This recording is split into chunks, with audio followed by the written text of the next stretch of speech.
1 2 3 clap వచ్చావు కదా. Okay. ఇప్పుడు మన సబ్జెక్ట్ ఏంటంటే ఏదైనా ఒక దాని పట్ల ఎందుకు అటాచ్మెంట్ ఉంటుంది, అది పోతే ఎందుకు బాధ అవుతుంది. ఇది యూనివర్సల్ ప్రాబ్లం. మనము మన మైండ్కి అటాచ్మెంట్ లేదా ఎక్కువ సంబంధం కలిగి ఉండడం ఒక స్వభావం అయింటే కనుక, దాని స్వభావం అదే అయ్యింటే ప్రతిదాంతోనూ ఆ విభత్సమైన అటాచ్మెంట్ ఉండాలి. ఎగ్జాంపుల్, అయస్కాంతం యొక్క స్వభావం ఇనుమును ఆకర్షించడం. అవునా? నువ్వు ఏ దేశం పోయినా అది ఆ పని చేస్తా లేదా? లేదా స్పాంజ్ స్వభావం నీళ్ళని లాక్కోవడం లేదా ద్రవ పదార్థాన్ని లాక్కోవడం, అది ఎక్కడైనా లాక్కుంటుందా లేదా? అది డిస్క్రిమినేషన్ చూపిస్తుందా? నేను ఓన్లీ నీళ్ళనే లాక్కుంటాను, నూనెని లాక్కొని అంటలేదు కదా. కానీ మైండ్ అట్లా కాదు, కొన్నిటినే లాక్కుంటుంది, మిగతా వాటిని లాక్కోవడం లేదు. ఎందుకు? ఇది ఒకే ఎంక్వైరీ. అంటే చిన్నప్పటి నుంచి నీకు క్రియేట్ చేసిన ధారణ వల్ల అట్లా అనిపిస్తుంది. So simple. కుక్క బెంజ్ కారు మీద ఎట్లా ఉచ్చబోస్తుందో మారుతి కారు మీద అట్లే వస్తుంది. ఎందుకంటే చిన్నప్పటి నుంచి వాళ్ళ మమ్మీ కుక్క చెప్పలే అది costly beta, don't బోబో like that అని చెప్పలేదు కదా. చెప్పింటే ఆబ్వియస్గా అది ఒళ్ళు దగ్గర పెట్టుకొని ఆ ఓనర్ లేని టైంలో క్రాంకీ కుక్క అయితే అప్పుడు ఒకవేళ పోసింది అనుకో, కుక్కల సమాజం ఏమంటది, ఎంత చెప్పినా మారలేదు వీడంట. అసలు ఆ ధారణ క్రియేట్ చేయడం తప్పు. ఇప్పుడు ఈ విషయంలో ఈ సమాజం ఎలా క్రియేట్ చేయడం తప్పేం కాదు. సమాజం అంటేనే అది. సమాజం అనేది కొన్ని సోషల్ ఎథోస్ని బేస్ చేసుకొని, కొన్ని టెనెట్స్ని బేస్ చేసుకొని, కొన్ని కస్టమ్స్ని బేస్ చేసుకొని, కొన్ని ట్రెడిషన్స్ని బేస్ చేసుకొని బిల్డ్ అయింది. ఇది ఒక గుబ్బార అంటే ఒక గాలి బుడగ. అందరూ బుడగలో గాలి పోకుండా ఎవరి ప్రయత్నం వాళ్ళు చేస్తున్నారు. అందుకే ఎవడన్నా సూది తీసుకొని పోతే కొడతారు వాడిని. మన సాంప్రదాయం కాదు. దూరం పెట్టండి, నీ సూది నీ కానీ పెట్టుకో, గుండు సూది మొహన్ నాయాలని తిడతారు. అట్లా ఎందుకు? You are just disturbing the ethos of society. ఇప్పుడు ఎవరు ముసలిని అడిగిన ఆ రోజులు వేరు అది అంటారు. ఇప్పుడు అసలు అందరూ ఎందుకో తెలుసా, గ్లోబలైజేషన్ అయిపోయింది.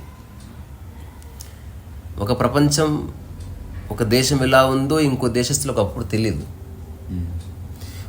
పక్క డిస్టిక్లో ఎలా ఉన్న వాళ్ళు ఎలా తింటారో తెలియదు. నీ ఊరు చుట్టుపక్కల దట్టమైన అడవి ఉంది, కొన్ని జనరేషన్స్ తెలియదు ఇంకో ఊరు ఉందని తెలియదు వాళ్ళకి. అందుకని వాళ్ళకి తెలిసిందే ఫైనల్ అనుకున్నారు. అందులో ఒక ఆమె ఓ కోడి కరిసిట్లు పెట్టి అదే గొప్ప స్టైల్ అయిపోయింది అక్కడ. వాళ్ళకి తెలియదు. ఇప్పుడు ఆ ఊర్లో ఉన్న 100 మందిలో ఒక దొర ఉంటాడు, వాడు ఇట్లా తుమ్మ ముద్దు మీద కూర్చున్నాడు, అది సీట్ అయిపోయింది. ఒక్కసారి వాడు వాట్సాప్లో వీడియోలు చూసి తెలిసింది అసలు సీటు కాదన్నది, గొప్ప గొప్ప కుర్చీలు ఉన్నాయని, తద్వారా ఇదేం పెద్ద సంస్కృతి కాదని తెలిసింది మొదటిసారి. దరిద్రో నారాయణో హరి అని ఒక కాంటెక్స్ట్ ఉంది, అట్లాగే వైద్యో నారాయణో హరి అని ఉంది. సో రవీంద్రనాథ్ ఠాగూర్ గురించి ఒక విషయం చెప్తారు, అది నేను అప్రూవ్ చేయను, కాకపోతే నీకేం బోర్డు రైట్ ఉంది రాబోయే అంటారని నేను జస్ట్ చెప్తాను అంతే. అదేంది, ఎక్కడ బీదవాడు కనిపించినా అతను నమస్కారం పెట్టేవాడంట. ఎందుకంటే బీదవాళ్ళలో నారాయణుడు ఉంటాడు. ఇది కాదు చేయవలసింది, పెట్టవలసింది చేతులు ఒకదాంతో ఒకటి కాదు. ఈ చేతులను జోబులో పెట్టి పైసలు తీసి వాడు రిచ్ అవుతాడు. బీదవాడిని బీదవాడిగా ఉంచడం నీ డ్యూటీ కాదు. బీదవాడిలో నారాయణుడు ఉంటాడు. ఇదేంతో కాన్సెప్ట్ ఇది. నారాయణుడు ఏమన్నా ఎవడు బీదను ఎత్తులాడుకుని ఉంటాడే, అట్లెట్లుంటుంది రా అబ్బాయి. అన్ని కాన్సెప్ట్స్ అవి. ఆ కాన్సెప్ట్స్ నమ్మిన సమాజం ఉన్నది. ఎందుకు? వాళ్ళకి తెలియదు. అంటే ఐడియాలజికల్గా బౌండ్ అయిపోయిన మైండ్స్, జనరేషన్స్ ఆఫ్టర్ జనరేషన్. ఇంత టెక్నాలజీ వచ్చి ఈ టైంలో కూడా మరి ఎందుకు వాటినే ఫాలో అవుతున్నావు? సమాజంలో ఉన్నావు కాబట్టి. సమాజం అంటే నీకు ధారణలే కదా, ధారణలే తెలుస్తుంది కదా. ఇప్పుడు నీకు తెలుస్తుంది, చాలా మంది వ్యక్తిగతంగా రియలైజ్ కావాల్సిందే. ఎప్పుడన్నా సామూహిక భోజనాలు ఉన్నాయి, కానీ సామూహిక ఆకలి ఉందా? జర చెప్పు నాకు. సామూహికంగా ఆకలి ఎప్పుడు కాదు. సామూహికంగా భోజనం ఒక జెస్చర్ అంతే, మనం అంతా ఒకటే అని చెప్పడానికి. అందులో ఎక్కువ ఆకలైన వాడు, తక్కువ ఆకలైన వాడు, ఆకలి లేని వాడు అందరూ తింటారు. కానీ సామూహిక ఇది పెట్టు, అక్కడ నువ్వు అటెన్షన్ దగ్గర నువ్వు ఒక బాటిల్ తీసుకుని నిలబడాల్సి వస్తుంది. అందరంటే లాంఛనంగా చేయాలి కదా వచ్చింది. ఇక్కడనేమో యూ కెన్ ప్రిటెండ్, అక్కడ ప్రిటెన్షన్ లేదు. లైఫ్ అట్లుంటుంది. సో రియలైజేషన్ అంటే ఆ జోన్లోకి ఎంటర్ కావడం. You are seeing things as they are. But నువ్వు రాడికల్ అవ్వట్లే, మిలిటెంట్ అవ్వట్లే. అంటే అందరితో పోరాడి ఇది తప్పు ఇది రైట్ అంటే నువ్వు గల్లంత అయిపోతావు. తెలుసుకో, కొందరికి చెప్పు, నిశ్శబ్దంగా బతుకు, డిసప్పియర్గా గంతే లైఫ్. నువ్వు తెలుసుకున్నావని అందరినీ మీరంతా వేస్ట్ ఫెలోస్ నేను తెలుసుకున్నా అనకు. వాళ్ళకి తెలుసుకుంటారు వాళ్ళు కూడా. మేబీ వాళ్ళకి అది నచ్చుతుందేమో. ఇప్పుడు నాకు తెలిసిన కొందరు ఉన్నారు, పొద్దున స్నానం చేసి వాళ్ళకి పూజ చేస్తేనే హాయిగా ఉంటుంది. అట్లనే నైట్ పెగ్గేస్తేనే హాయిగా ఉండే వాళ్ళు ఉన్నారు. సో ఎవరికి ఏది ఇష్టం ఉంటే అది చేయాలి. మైండ్ని తృప్తిపరచడానికి ఒక యాక్ట్ అవసరమైంది. ఒకడు ఉన్నాడు ఏమి చేయకుండా హాయిగా ఉన్నాడు. ఇది కంప్లీట్ డిఫరెంట్ జోన్ అన్నట్టు.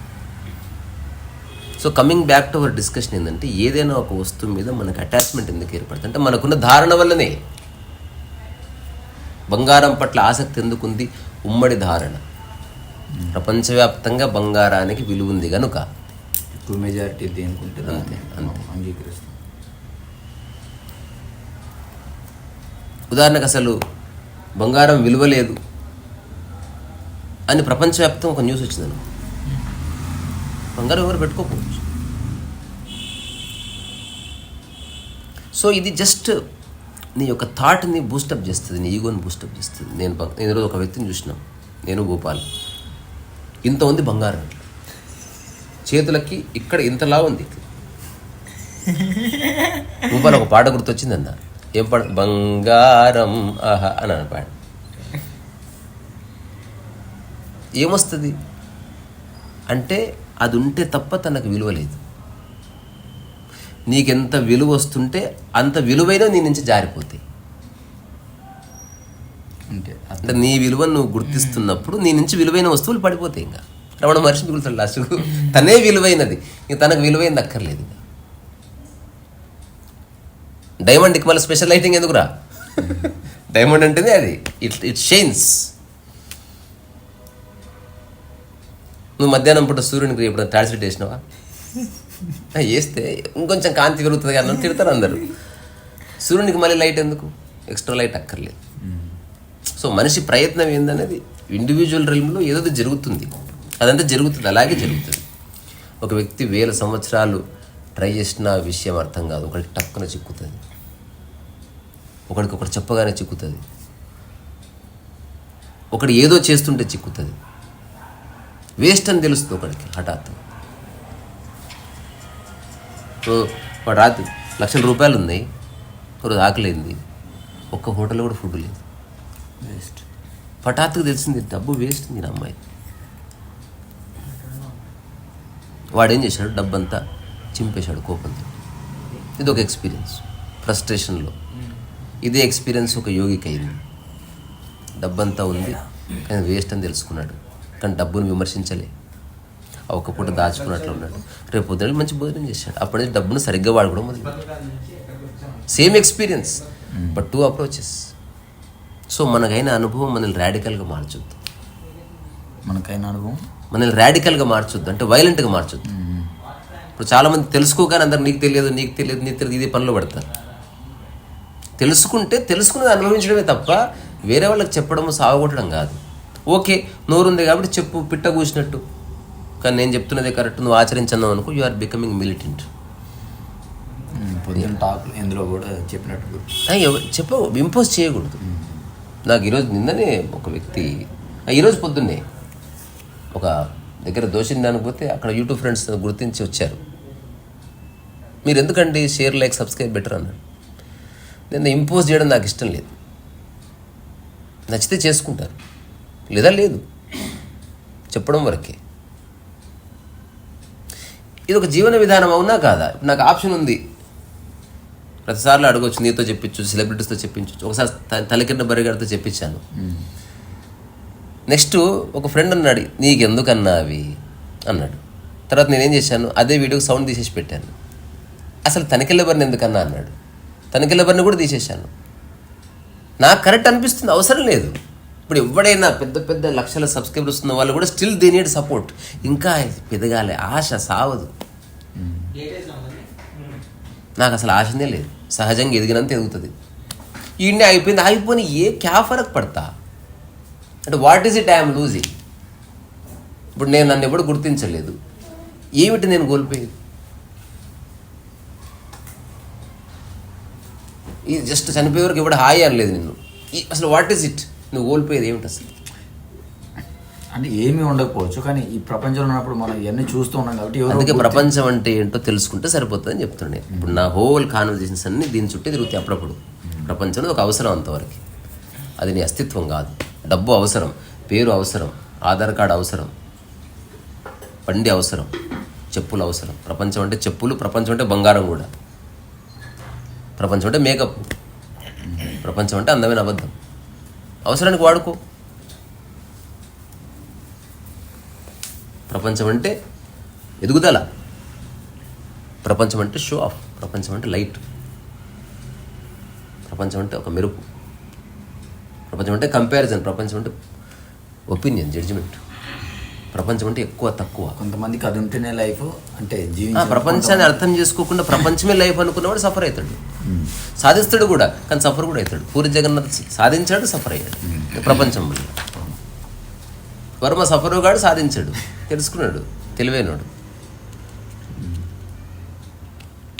నాకు ఒక వ్యక్తి ఎప్పుడు మెసేజ్, మీరు వర్మతో ఇంటర్వ్యూ చేయండి చూడాలని. నేను నా విషయం వర్మకు చెప్పు అంటే నేను ఎన్నోసార్లు మెసేజ్ పెడతా కానీ రిప్లై ఇవ్వడు, నువ్వు ఇస్తావు కాబట్టి పెడుతున్నా అంటున్నాడు. సరే నేను బాగానే ఉంది అట్లా. సో ఇది కంక్లూడ్ చేద్దాం. అటాచ్మెంట్ అనేది ఎట్లా వస్తుంది అంటే ధారణ నుంచి వస్తుంది. ఇప్పుడు నీ చిన్నప్పటి నుంచి ఎప్పుడు చెప్పలే ఆ బ్రష్ ఇంతకుముందు అనుకున్నది. నువ్వు వాడే మొదటి బ్రష్ యాజ్ అన్ ఆర్టిస్ట్గా కాపాడేసుకోవద్దు. మన వంశానికి అవమానం, మన ఆర్టిస్టుల యొక్క పరంపరకు అవమానం. నువ్వు బ్రష్ని పడేసినావు అంటే విన్సెంట్ వ్యాంగోని అవమానించినట్టు అని గరికపాటి ప్రవచనం ఇస్తే, అది నిజంగా 1000 ఏళ్ళ నుంచి ఉంటే ప్రతి ఆర్టిస్టు ఫస్ట్ బ్రష్ను ఆపసోపాలు పడుకుంటా గాజు బాక్స్లో తీసి పెట్టుకుంటారు. అతను చనిపోయినప్పుడు అతని ఫోటో పక్కన దీనికి ఫ్రేమ్ కడతారు. అది జస్ట్ తుపేల్ బ్రష్, అది అంతే. అది చూడడమే రియలైజేషన్. ఇప్పుడు దాన్ని నువ్వు విసిరి పడేయట్లే, బ్రష్ను ఎట్లా వాడాలనో అట్లా వాడుతున్నావు. నేను ఒక చిన్న జెన్ స్టోరీ చెప్తా. ఇది నీ పెన్ను తీసుకో, కొంచెం రాసుకుంటానండి. అడిగితే ఇచ్చావు, ఇచ్చిన తర్వాత నేను రాసుకుంటాను, ఉదయం రాస్తాను. రాసిన తర్వాత అని తర్వాత నువ్వు అన్నావు, అదే గురువుగారు అది సెలబ్రిటీ ఇచ్చిందని చెప్పు. గురువుగారు కదా, రీసా సెలబ్రిటీ ఇచ్చిందని చెప్పు. ఎందుకంటే అది జనకథలో గురువుగారు, నేను కాదు కదా. రీసా సెలబ్రిటీ ఇచ్చింది, కొంచెం జాగ్రత్తగా యూజ్ అంటే సరిగ్గా వాడంటే మళ్ళీ రాసుకొని మళ్ళీ సెలబ్రిటీ అయిపోయింది. ఇంతే స్టోరీ. సెలబ్రిటీ ఇచ్చినా ఎవరిచ్చినా పెన్ను ఏమిటో పెన్నే. అక్కడితో నీవు రియలైజ్ అయితే ఇట్లుంటుంది. కాకపోతే సెలబ్రిటీ ఇచ్చిన పెన్ను వేరే, అది నీ ధారణనే కాదా. ఇప్పుడు వర్మ అంటాడు, నంది ఆవిడిస్తే ఇటు ఎక్కడ పడేసే గుర్తు. That's how one should be. అంతే. ఓకే, తన అటాచ్మెంట్ వాళ్ళు అంటే ఒకటి అడుగుదాం అనుకున్నా. తను ఏమంటారు, అందరూ తన ఫోకస్, అందరూ ఫోకస్ తన సైడ్ తిరగాలని కోరుకుంటాడు కదా, అలా చేస్తారు కదా. నేనైతే ఎప్పుడు అతని దగ్గర చూడలే. ఓకే, మీరు కాకపోతే మెజారిటీ అది నీ ఆసక్తి మీద ఆధారపడింది కదా. ఇప్పుడు నేను చూడు అంటే నువ్వు చూస్తున్నావు, నీ పని నువ్వు చేసుకో. సో నీకున్న ధారణ వర్మ గురించి అట్లా చూడేలా చేస్తుంది. నాకే ధారణ లేదు, నేను వర్మను మామూలు మనిషిగానే చూస్తున్నా. ప్రకృతి పరంగా వర్మ ఎంతో, నువ్వెంతో, నేనంతే, మాకు ఈ పిట్ అంతే, ఆ చెట్టు అంతే, డాలి అంతే. There is no difference. So ధారణని సెట్ చేస్తే విషయం చాలా అర్థమవుతుంది. ధారణ చేసిన ముప్పు మన మానవ జాతికి అంత ఇంత. దీనికి మరో పేరు కండిషనింగ్. నిరంతరం అంటే షరతు, నీ మనసుకు ఒక షరతు విధించడం. ఇంతే ఇంతే ఇంతే ఇంతే ఇంతే.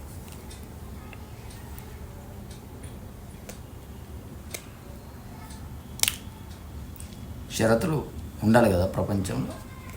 ఉండాలి, ఆల్రెడీ ఫస్టే అనుకున్నాం. అవన్నీ ఉంటేనే దాని సమాజం అన్నారు. డీమార్ట్ అని ఉంది కదా, అందులో ఏవేవి ఉండాలో అవి ఉంటేనే డీమార్ట్ అవుతుంది, అవునా కదా? అందులో ముఖ్యంగా దాని బోర్డు ఉండాలి. అట్లా సమాజంలో లీగల్ ఆస్పెక్ట్స్ ఉన్నాయి, మోరల్ అంటే సమాజం అంతా ఎలాంటి డిస్టర్బెన్స్ లేకుండా ఒక కామన్ సెట్ ఆఫ్ రూల్స్ పెట్టుకొని మనం ఫంక్షన్ అవుతున్నాం. ఇప్పుడు red light, green light, orange light, మీకు నచ్చిన లైట్ దగ్గర ఆగండి. ఇప్పుడు చెప్పిందా ఈ ఒక్క మాట చాలు కదా, ఎన్నిసార్లు యాక్సిడెంట్లు అవుతాయి. నేను చిన్న జోక్ విన్నా, ఒక ఆవిడ వచ్చిందంట, సిగ్నల్ దగ్గర ఆగింది, చూసిన తర్వాత గోళ్ళు తీసుకుంటుంది, మొబైల్లో చాటింగ్ చేస్తుంది, మళ్ళీ తర్వాత మధ్యలో చూస్తుంది, చీ అని మళ్ళీ ఆడుకుంటుంది. హాఫ్ అన్ అవర్ అయింది, వెనక ఫుల్ ట్రాఫిక్ జామ్ అయింది. కొట్టే ట్రాఫిక్ కానిస్టేబుల్ బూబల్లో వచ్చాడు, దింపిన తర్వాత మీకు నచ్చే కలర్స్ రావు మేడం, మీరు వెళ్ళండి అంటే ప్లీజ్ అవే ఉన్నాయి మా దగ్గర వస్తాయి. ఓ రియల్లీ ఏం చెప్పి వెళ్ళిపోయారట. సో అట్లా సమాజం సెట్ ఆఫ్ రూల్స్తో నడుస్తుంది. ఇప్పుడు అందుకే ఏ చోట గుంపు ఉందో అక్కడ పద్ధతిని చూడు. పెళ్ళి పద్ధత,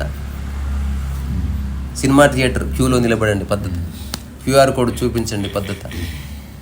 అందరికి అర్థమయ్యే ఒక లైన్ ఉంటుంది, అది బ్రేక్ చేసినవన్నీ వాడిని క్రైమ్ చేసినాం అంటున్నాం. మనం రెడ్ లైట్ ఒక అడవిలో పెట్టు, అక్కడ ట్రాఫిక్ లేదు, అక్కడ బ్రేక్ చేయి, ఏ క్రైమ్ లేదు చూడు. ఎందుకంటే అక్కడ వ్యవస్థనే లేదు, అప్పుడు క్రైమ్ ఎక్కడిది?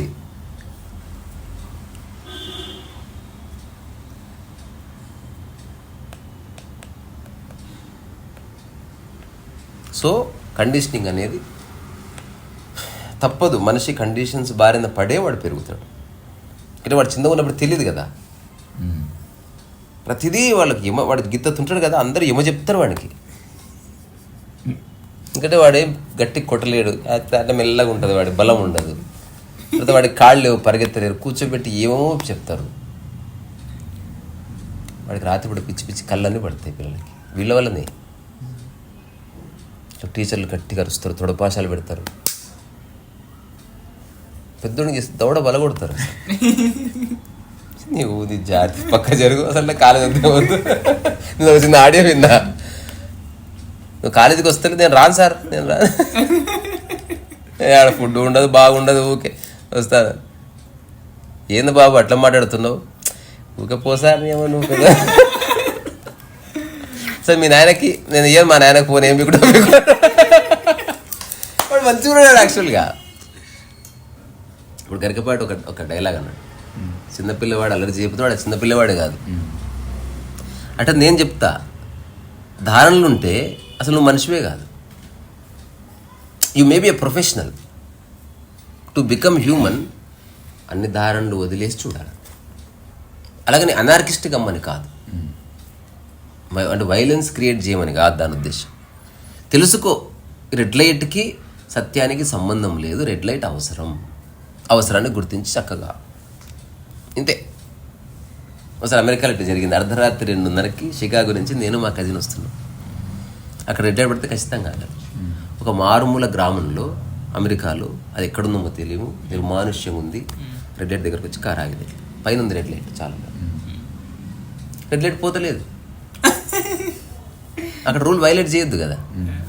పావు గంట అయింది, 20 నిమిషాలు అయింది, ఏ వెహికల్ వస్తలేదు. అట్లీస్ట్ మాతో పాటు కంపెనీకి దొరుకుతుందంటే మేము దిగినాం కూడా, ఒక్క వెహికల్ లేదు. అర్ధరాత్రి 2:30. మేము వచ్చింది అర్బన్ ఏరియా నుంచి వచ్చింది, మెయిన్ రోడ్ మీద కాకుండా. To experience villages and light అంతా. మా కజిన్ ఆశ్చర్యపోయింది, ఏం చేయాలరా ఇది రెడ్ లైట్ పోతలేదు, అది అంటే సిస్టమ్ ఫెయిల్ అయిందా? ఎందుకంటే దాటితే చక్కన కొడుతుంది, మళ్ళీ $8 బిల్లు పడుతుంది.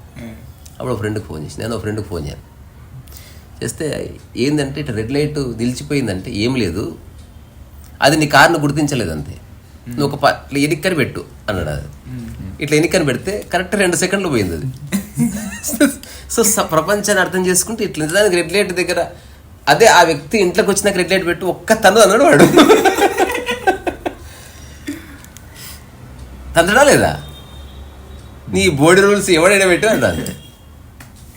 ఇప్పుడు మన ఇంట్లో కూడా బాత్రూమ్ దగ్గర రెడ్ లైట్ ఉండి, తినేటప్పుడు ఒక రెడ్ లైట్, ఇట్లా తింటుంటే రెడ్ పడగా అయిపోయి, మళ్ళీ గ్రీన్ లైట్ పడగానే తినాలి, ఆరెంజ్ పడగానే నీళ్ళు తాగాలి. ఇట్లా ఉందనుకో టూ మెకానికల్ అయిపోతుంది. సో ప్రపంచం ఒక అవసరం అనేది ఎప్పుడైతే నేను గుర్తించిందో ఫ్రీ అయిపోయింది మైండ్. ఇప్పుడు ప్రపంచంలో ఉన్న అన్ని ఫుడ్ విషయాలను ఆచరిస్తున్నాను నేను, ఆ అవసరం కనుక. అది ఒక మేరకు అవసరం. అది ఎక్కడో రోడ్డు మధ్యలో అప్పుడప్పుడు ఉందంతే. అడుగడుగుతుంటే ఎవడైనా ధర్నా చేయరు.